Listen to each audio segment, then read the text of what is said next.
চাওক আপোনালোকে দেখা পাইছে যে আমাৰ অসমৰ মুখ্যমন্ত্ৰীয়ে যেতিয়া শপত গ্ৰহণ কৰিছিল তেতিয়া তেখেতৰ এটাই উদ্দেশ্য আছিল যে অসমৰ যি খিলঞ্জীয়া মানুহ আছে সেই খিলঞ্জীয়া মানুহৰ জাতি মাটি আৰু ভেটি তাৰ সুৰক্ষা দিয়াৰ কাৰণে মুখ্যমন্ত্ৰীয়ে প্ৰতিশ্ৰুতি দিছিল আৰু সেই প্ৰতিশ্ৰুতি অনুযায়ী আজি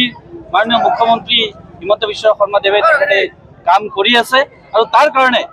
অসমত যি ধৰণে তেখেতে কাম কৰি আছে তাৰ কাৰণে ধুবুৰী জিলায় ভাৰতীয় জনতা পাৰ্টি আৰু ধুবুৰী ৰাইজে আমি তেখেতক ধন্যবাদ জ্ঞাপন কৰিছো আৰু তেখেতৰ দীৰ্ঘায়ু আমি কামনা কৰিছো যে তেখেতে যাতে আৰু অসমত যাতে কাম কৰি যায় তাৰ কাৰণে আমি সুস্বাস্থ্য তেখেতক কামনা কৰিছো আমচুৱে যিটো বক্তব্য দিছে আমচু যদি অসমৰ যদি তেখেত যদি সন্তান হয় তেখেত যদি অসমৰ সন্তান হয় এই ক্ষেত্ৰত তেখেতে তেনেধৰণৰ বক্তব্য তেখেতে নিদিলে আমি আমাৰ মুখ্যমন্ত্ৰীয়ে বাৰ কৈছে যে ৭১ চনৰ পৰা যিবোৰ মানুহে অসমত বসবাস কৰি আছে তেখেতক আমি মাটি দিয়াৰ কাৰণে আমি ৰাজি আছো তেখেতে এইখিনি কথা তেখেতে গম নাপায় নেকি আৰু তেখেতে যদি অসমত যদি জন্মগ্ৰহণ কৰিছিল মই ভাবো তেখেতে এই বক্তব্যখিনি ক'ব নালাগিছিল আৰু মুখ্যমন্ত্ৰী যি ধৰণে অসমৰ কাৰণে কাম কৰি আছে আজি চাওক বনাঞ্চল ধ্বংস হৈ আছে আৰু বনাঞ্চলক ৰক্ষা কৰাৰ কাৰণে আজি মাননীয় মুখ্যমন্ত্ৰীয়ে এনেকুৱা ধৰণৰ পদক্ষেপ লৈছে তাৰ কাৰণে আমি ধুবুৰীবাসী ৰাইজ আৰু ভাৰতীয় জনতা পাৰ্টিয়ে আমি তেখেতক ধন্যবাদ জ্ঞাপন কৰিছো ১৯,০০০ অধিক ভূমি বেদখল মুক্ত কৰি অসমৰ খিলঞ্জীয়াৰ ক্ষেত্ৰত যি কাম কৰিলে সেইকাৰণে আমি অসমবাসী ৰাইজে মাননীয় মুখ্যমন্ত্ৰী ধন্যবাদ জ্ঞাপন কৰিছো আৰু তেখেতৰ সমৰ্থনত আৰু তেখেতৰ যি বেদখল মুক্ত অভিযান আৰু বেদখলকাৰীক উচ্ছেদ কৰাৰ যিটো সফলতা তেখেতে দেখুৱালে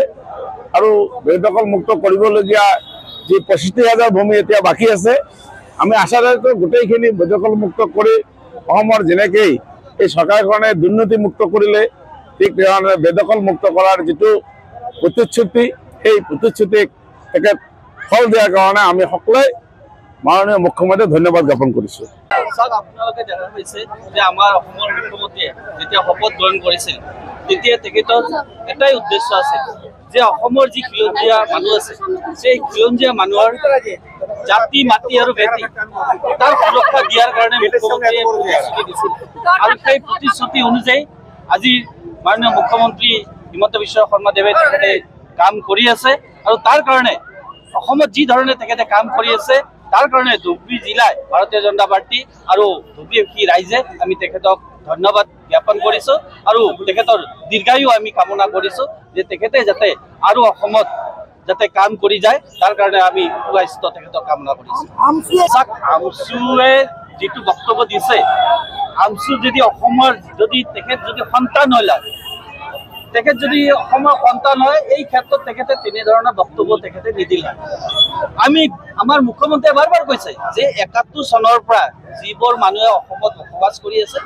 তেখেতক আমি মাটি দিয়াৰ কাৰণে আমি ৰাজি আছো তেখেতে এইখিনি কথা তেখেতে গম নাপায় নেকি আৰু তেখেতে যদি অসমত যদি জন্মগ্ৰহণ কৰিছিল মই ভাবো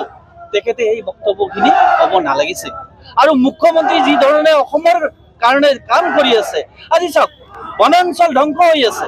আৰু বনাঞ্চলক ৰক্ষা কৰাৰ কাৰণে আজি মাননীয় মুখ্যমন্ত্ৰীয়ে এনেকুৱা ধৰণৰ পদক্ষেপ লৈছে তাৰ কাৰণে আমি ধুবুৰীবাসী ৰাইজ আৰু ভাৰতীয় জনতা পাৰ্টিয়ে আমি তেখেতক ধন্যবাদ জ্ঞাপন কৰিছো ১৯,০০০ অধিক ভূমি বেদখল মুক্ত কৰি অসমৰ খিলঞ্জীয়াৰ ক্ষেত্ৰত যি কাম কৰিলে সেইকাৰণে আমি অসমবাসী ৰাইজে মাননীয় মুখ্যমন্ত্ৰী ধন্যবাদ জ্ঞাপন কৰিছো আৰু তেখেতৰ সমৰ্থনত আৰু তেখেতৰ যি বেদখল মুক্ত অভিযান আৰু বেদখলকাৰীক উচ্ছেদ কৰাৰ যিটো সফলতা তেখেতে দেখুৱালে আৰু বেদখল মুক্ত কৰিবলগীয়া যি ৬৫,০০০ ভূমি এতিয়া বাকী আছে আমি আশা ৰাখো গোটেইখিনি বেদখল মুক্ত কৰি অসমৰ যেনেকৈ এই চৰকাৰখনে দুৰ্নীতিমুক্ত কৰিলে ঠিক তেনেধৰণে বেদখল মুক্ত কৰাৰ যিটো প্ৰতিশ্ৰুতি সেই প্ৰতিশ্ৰুতিক তেখেত ফল দিয়াৰ কাৰণে আমি সকলোৱে